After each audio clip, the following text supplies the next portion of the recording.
Okay, നമ്മൾ second some MSc മാത്സിൽ abstract അൾജീബ്രയുടെ ഒരു third മൊഡ്യൂളത്തെ ടോപ്പിക്കാണ് പറയുന്നത്. ഓക്കെ, ഫസ്റ്റ് എന്ന് വെച്ചാൽ സൈക്ലോട്ടോണിക് എക്സ്റ്റൻഷനാണ്.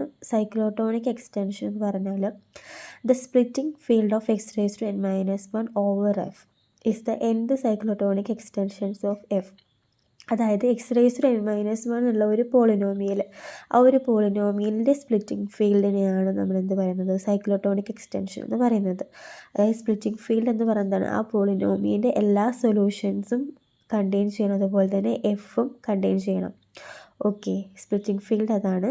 അപ്പോൾ നമ്മൾ ജസ്റ്റ് എക്സാമ്പിൾ പറയുകയാണ്. ഫസ്റ്റ് സൈക്ലോട്ടോണിക് എക്സ്റ്റൻഷൻസ് ഓഫ് ക്യൂ എന്ന് പറയുന്നത് നമ്മൾ x raised to n minus 1 ഉള്ള ആ ഒരു പോളിനോമിയൽ n=1 കൊടുക്കുമ്പോൾ ഫസ്റ്റ് സൈക്ലോട്ടോണിക് എക്സ്റ്റൻഷൻസ് ഓഫ് ക്യൂ എന്ന് കിട്ടും. ദാറ്റ് ഈസ് x= എന്താണ്, x-1 എന്ന് കിട്ടും, വിച്ച് ഈസ് ഈക്വൽ ടു എന്താണ്, x=1 ആണ് അല്ലേ. അപ്പോൾ x=1 എന്ന് പറയുമ്പോൾ എന്താ പറയുക, ക്യൂ ഓഫ് 1 എന്ന് പറയുമ്പോൾ 1 തന്നെയാണ് അല്ലേ.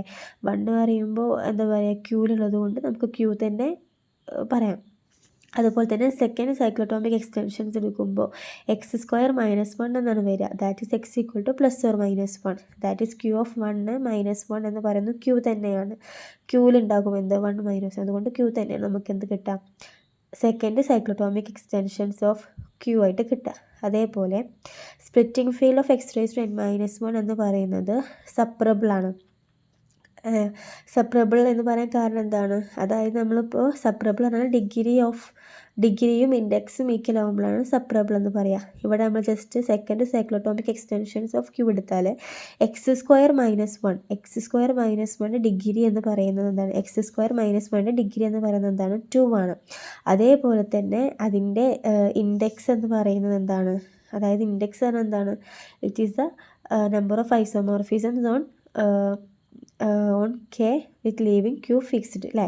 അപ്പോൾ നമ്മളിവിടെ ഐസോമോർഫിസം എന്തൊക്കെയാണ് വരിക, അതായത് ക്യൂ ഓഫ് 1നെ 1ലോട്ടും, അതായത് 1ഉം σ1 ആണ് വരിക. അതിൽ σ1 എന്ന് പറഞ്ഞാൽ 1നെ -1ലോട്ട് മാപ്പ് ചെയ്യുന്ന ഒരു ഐസോമോർഫിസം, അതുപോലെ തന്നെ ഐഡൻറ്റിറ്റി ഐസോമോർഫിസമാണ് വരിക. അപ്പോൾ നമുക്ക് 2 ഐസോമോർഫിസമാണ് വരിക. ദാറ്റ് ഈസ്, അപ്പോൾ നമുക്ക് എന്ത് പറയാൻ പറ്റും, ഇൻഡെക്സും ഡിഗ്രിയും ഈക്വലാണ്, അതുകൊണ്ട് തന്നെ അതൊരു സെപ്പറബിൾ ആണെന്ന് പറയാൻ പറ്റും. ഓക്കെ.